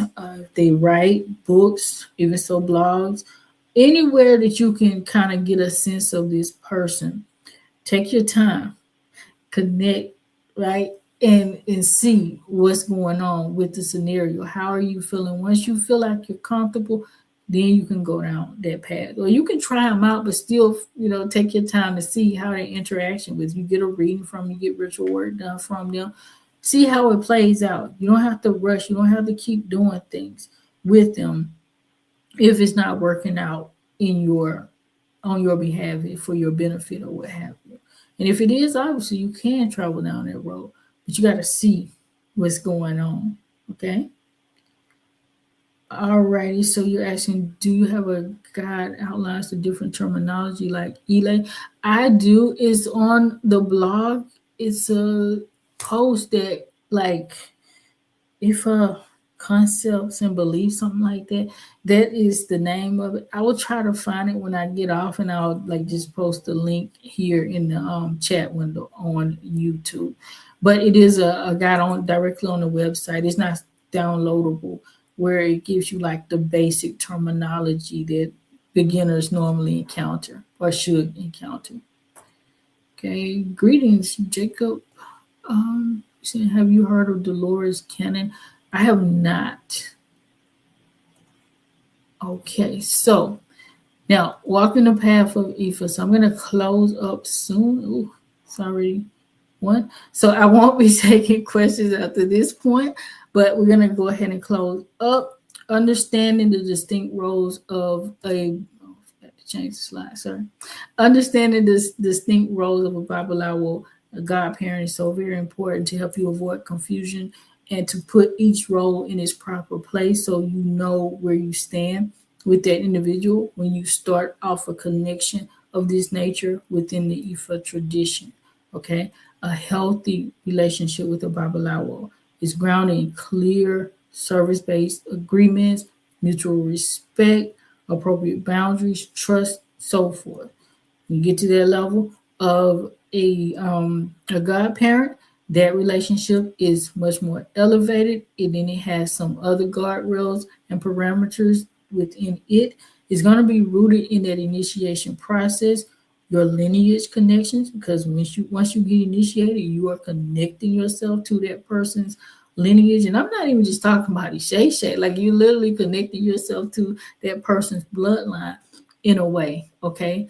I'm not saying that you are like literally become blood to them, but you definitely are connecting yourself to the way that they think, talk about, their belief systems. That all comes through their lineage. It comes through the Seishe lineage. It comes through their Ile or temple, and it definitely comes through their bloodline or their heritage. So, think about those dynamics when you're engaging in these types of connections. Respect is important. Mutual accountability, because you're binding yourself with that person. Clear communication. That's why you need to vet. Make sure you can talk to the person. Make sure that you can have conversations with them. Because so many people I can't tell you how many questions I, get from people. I don't answer a lot of them because it is not something that I should be answering. That people come to me, DM me, they'll say, I got initiated and I was told that this is my Odu and I don't know anything about it. And they want me to explain it, even so are willing to pay me money. Like, I'll pay you to explain this to me. And I'm like, I can't. When somebody initiates you, that's the person that's supposed to explain those things to you, because they have your taboos. They have some specific things in there they'll do that is just for you. And a general explanation of an Odu is not going to get it at that point. So that's why you need to have those conversations to figure out what you are getting, what is, coming through. You're saying, one quick question. You said, does the reading come with Ebo? If you're saying I don't understand the question full on, I'm not going to be taking too many more questions. But when we do readings, it always results in Ebo if that's what you're asking. But the Ebo is separate, so it is not like once you pay for the reading, you will have to pay for the Ebo separate, because it just depends on what comes out. I don't know if that's the question that's being asked. So walking the path of Ifa means participating in this with discernment, the whole process with discernment, accountability, and integrity. Okay. As always, guys, if you are seeking services, definitely check us out on Asanee 44, and we will help you out as much as we can with whatever you are seeking out. We do offer Ifa divination, Ifa ritual work, everything related to the tradition, because we are a full service Ifa temple. The administration side based here in Arizona, where I am, but the temple is based in Nigeria. Okay. I wasn't going to answer questions, but I'm going to grab these last two. So how can one connect with your Babaláwo in this Ile? Teddy, email me, okay? Or either DM me on IG, and I can walk you through that, okay? That's what happened to me. Sometimes you can't go back to people who initiate you. That's my case. Don't know the Ianifa I went to Nigeria with. Literally met her online. Yeah. That's a whole nother conversation. But that happens a lot, unfortunately, guys.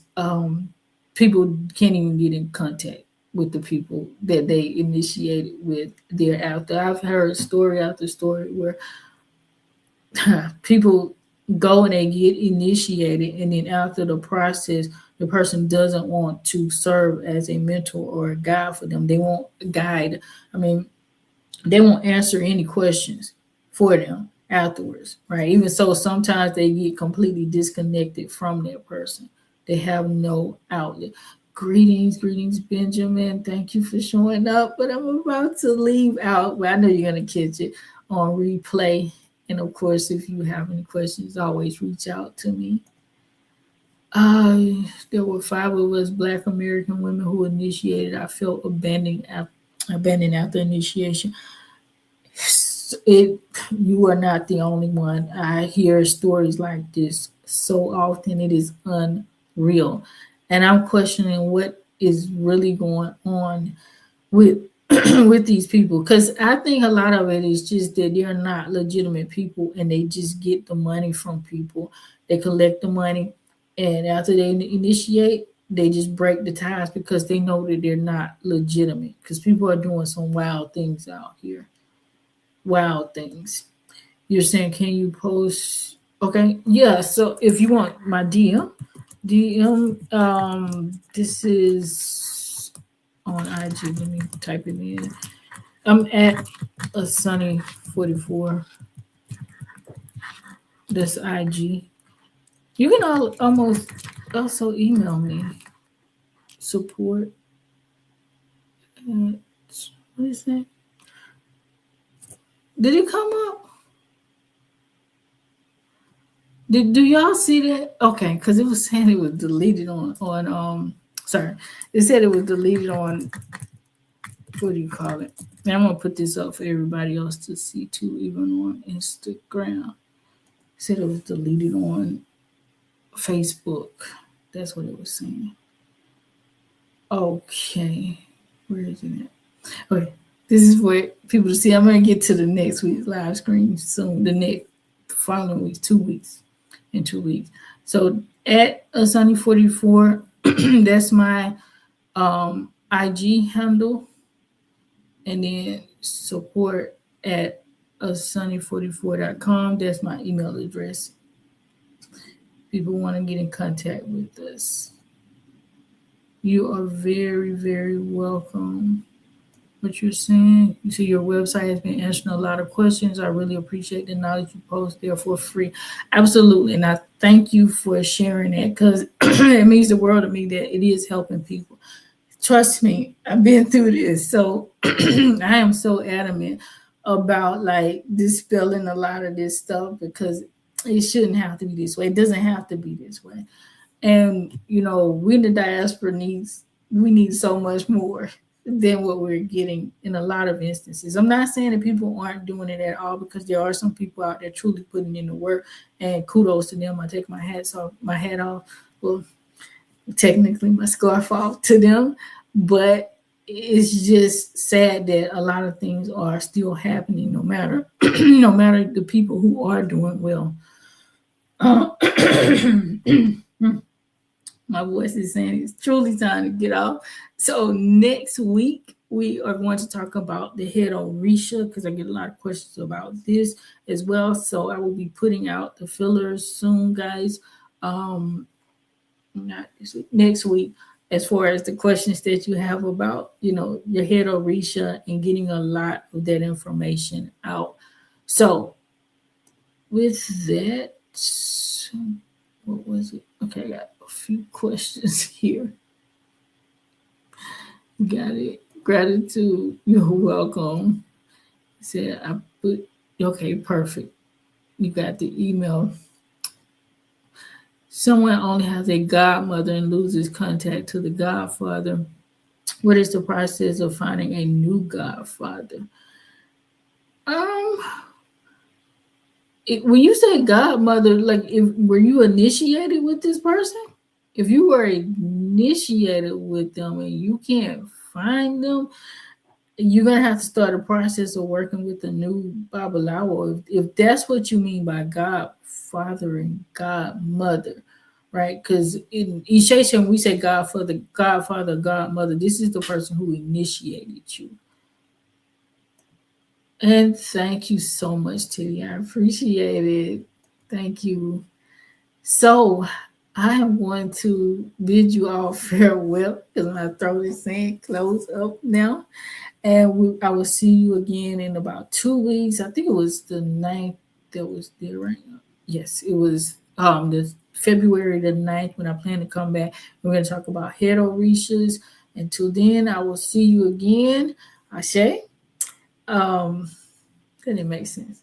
Until then, I will see you on other spaces, I should say. Ashe. Have a very blessed and beautiful day and beyond. Thank you, Lance.